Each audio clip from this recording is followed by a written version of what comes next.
Ini berbeda, tapi Anda juga menyuarakan Munaslup. Ini serius ya? Saya tidak menyuarakan Munaslup. Loh, yang disanakan apa? Keputusan Dewan Pakar pada saat kita rapat itu ada 3. Tidak ada kata-kata Munaslup. Jadi si Aceh tadi benar. Ada pembatas waktu, Agustus. Secepat-cepatnya deklarasi, bikin poros baru, paling lambat Agustus. Pertanyaan wartawan, Pak Ridwan kalau Agustus belum deklarasi bagaimana?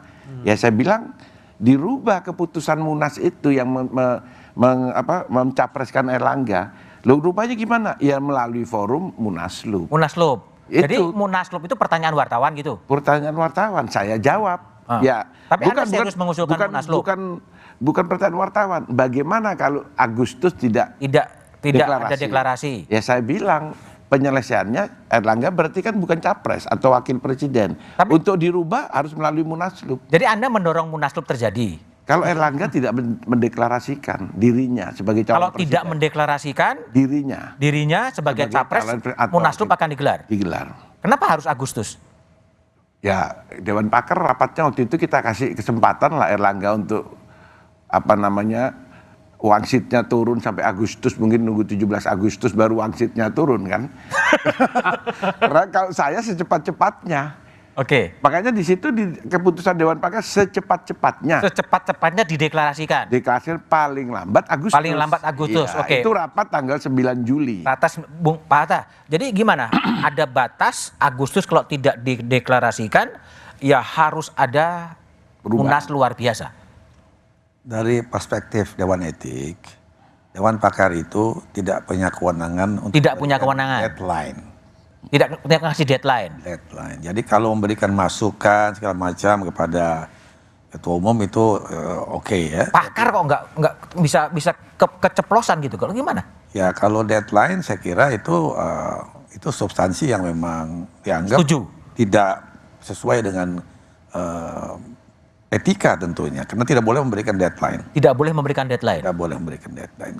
Nah satu itu, dan kedua ya Pak Budiman, bahwa kalau kita perhatikan saat ini, tentunya setelah ada Dewan Etik ya, maka kriteria yang namanya Munaslup itu harus terpenuhi. Dari daerah? Kriteria substansi. Oh substansi. Ya. Jadi kalau 2/3 menginginkan ada Munaslup, kriterianya terpenuhi tidak? Oke. Yang namanya posisi partai dalam keadaan darurat itu seperti apa?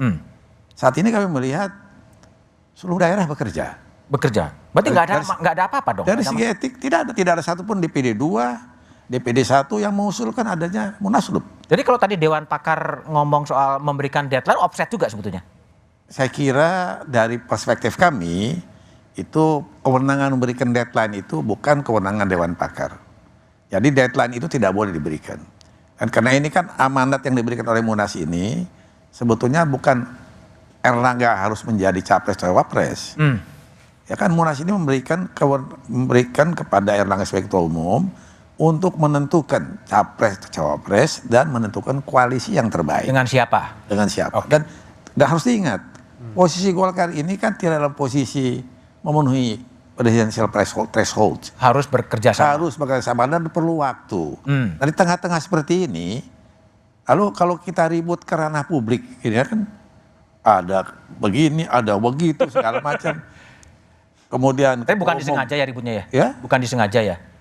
Saya melihat ada semacam gerakan-gerakan. Untuk? Ya untuk membuat artinya adanya suatu peralihan kepemimpinan yang memang tidak memenuhi persyaratan kriteria Munaslup. Siapa menurut kami? Karena kan pemilik suara dari daerah ini tingkat 1, tingkat 2, dan mereka bekerja. Yang bikin gerakan siapa Pak Hatta? Ya? Yang bikin gerakan siapa? Kami sedang mendalami itu. Belum ada data sama sekali? Ada data tapi kami sedang mendalami. Kalau itu memang sekarang ini setelah ada Dewan Etik, mereka siapapun yang jadi kader partai, mendapat penugasan partai, dan melakukan suatu usaha-usaha yang secara tidak langsung yang dianggap oleh mereka mungkin ini dapat menyelamatkan partai, tapi dari sisi menimbulkan kekisruhan, aktivitas bisa menjadi turun, akar rumput yang tadinya tidak tahu apa-apa kemudian menjadi ramai, dan itu merugikan misi partai, kepaksa Dewan Etik harus melakukan tindakan. Bung Ridwan, Ya. betul nggak sih ada gerakan-gerakan dari dalam atau dari luar atau dari mana untuk mengarah kepada Munas luar biasa Partai Golkar? Kalau gerakan untuk Munaslup tidak ada, tapi keresahan ada. Nggak ada, tapi keresahan ada. Keresahan ada. Keresahan untuk apa? Keresahan atas kepemimpinan Erlangga, sudah lama itu. Keresahan dari bawah. Iya, karena Keresahan Anda atau keresahan semuanya? masyarakat, saya kan masih anggota DPR, jadi selalu Yang jadi turun keresahan terus. apa?